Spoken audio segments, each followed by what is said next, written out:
मैंने ऐसे बिल देखे हैं जिनमें लाभ का तो निजीकरण कर रहे हैं, जोखिम का सार्वजनिकरण। क्या यह उचित है? अगर कोई अपमान होता है तो वो पक्ष का नहीं, हमारा भी होता है, इस देश का अपमान होता है, तो हमें वो चीजें रखनी चाहिए थी। देखिए सर, ये पहली बार नहीं हुआ है। जब ओवरवेलमिंग मेजॉरिटी आती है ना, तो टेम्पटेशन बहुत खतरनाक आते हैं। कोई अदृश्य शक्ति है जो ओम शांति ओम करवा रही है।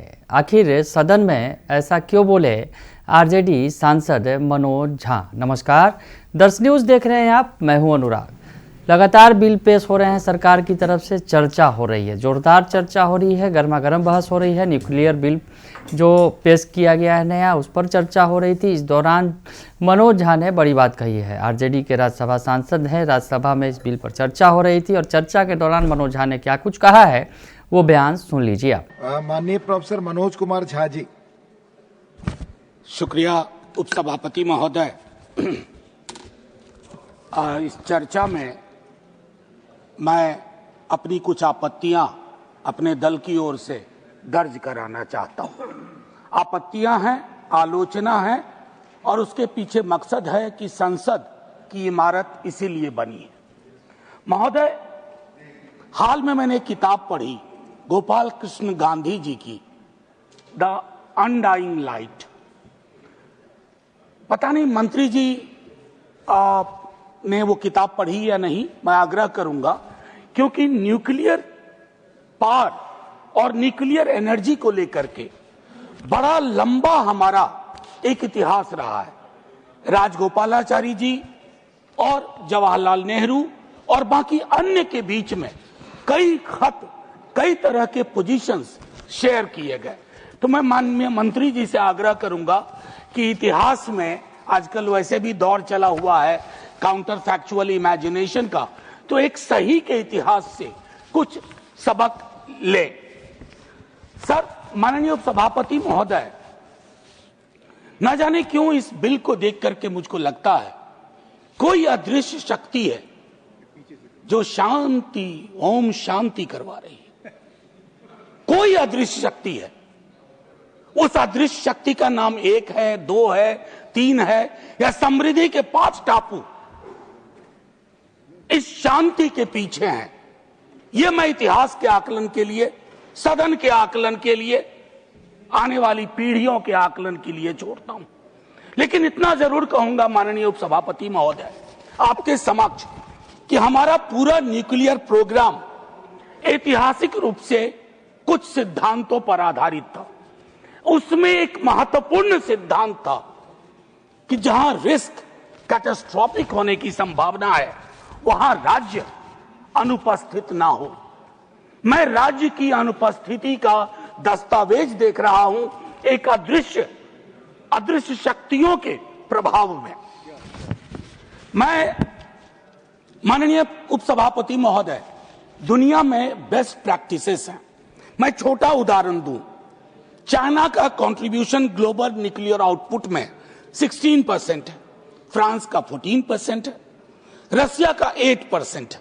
मैं 3 ले रहा हूं और इन तीनों में स्टेट ओनरशिप की प्रबलता है, प्रमुखता है। उसी के इर्द गिर्द ये पूरा प्रोग्राम है। हां, इसमें एकमात्र अपवाद है यूनाइटेड स्टेट्स ऑफ अमेरिका, जहां 80% निजी हाथों में है। अमेरिकन मॉडल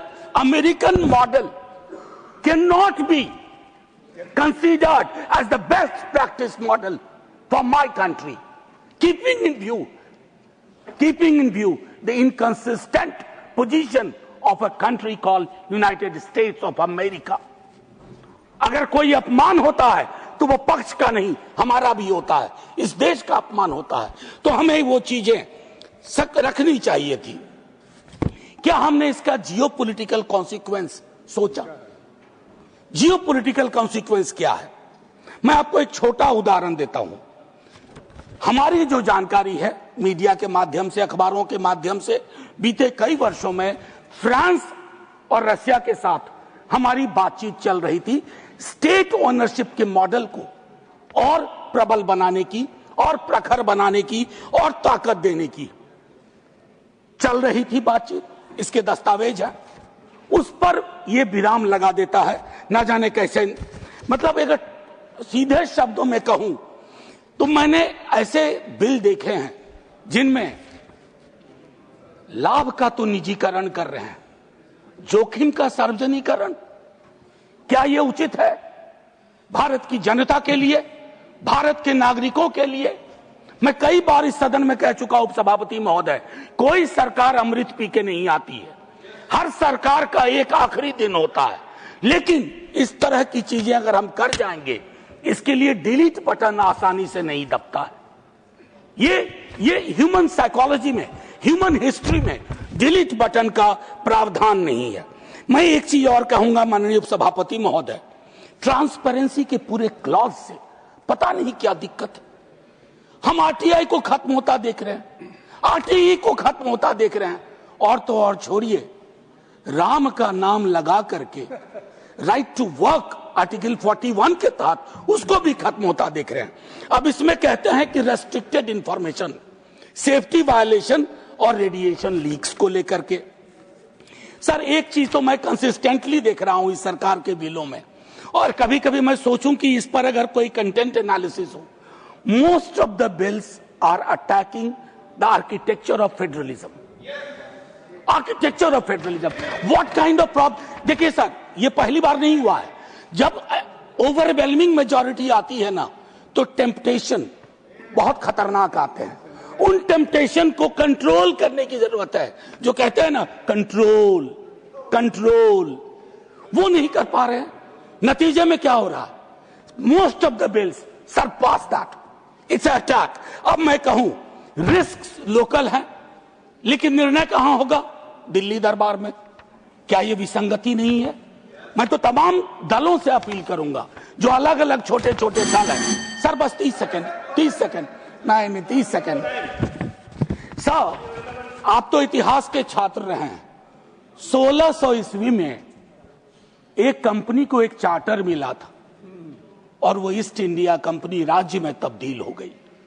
मैं सिर्फ ये कहना चाहता हूं, मेरा प्राइवेट और निजी से विरोध नहीं है, लेकिन सर देश की सार्वभौमिक सत्ता, सार्वभौमिक आग्रह, सार्वभौमिक नियति, सार्वभौमिक मानदंड समृद्धि के 5 टापुओं के आगे जाकर के आत्मसमर्पण न कर दे, इसका बचाव इस संसद को करना है।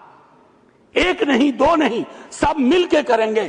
अन्यथा माननीय उपसभापति महोदय, हम जिस बिल को शांति के नाम से पास कर रहे हैं, कहीं राज्य और राज्य की व्यवस्थाओं के लिए वो ओम शांति का क्षण न हो जाए। Jai Hind sir. Doctor M Thambidurai. तो सुना आपने कि मनोज झा बता रहे हैं कि जो अदृश्य शक्ति है वो ओम शांति ओम करवा रही है, और कह रहे हैं अब राम का नाम लेकर बहुत कुछ हो रहा है। आरटीआई सब खत्म होते हम देख रहे हैं। तो मनोज झा ने बड़ा हमला बोला है सरकार पर इस बिल के बहाने, इस बिल की चर्चा के बहाने। और मनोज झा ने यह भी कह दिया कि कोई भी सरकार अमृत पीकर नहीं आती है, यानी हर किसी का वक्त आता है। अभी सरकार है, अभी मेजॉरिटी में है, लेकिन हर किसी का वक्त आता है। तो जब दूसरी सरकार आएगी तो उसके लिए जिस तरह से यहाँ पर बदला जा रहा है सब कुछ, वैसे में परेशानियाँ पैदा हो सकती हैं। लेकिन जिस तरह से जो सरकार कर रही है वो बिल्कुल गलत है, उस पर बड़ा हमला बोला है आरजेडी सांसद मनोज झा ने। बने रहिए दर्शन न्यूज़ के साथ, तमाम खबरों से आपको अपडेट रखेंगे। फिलहाल के लिए इतना ही, धन्यवाद।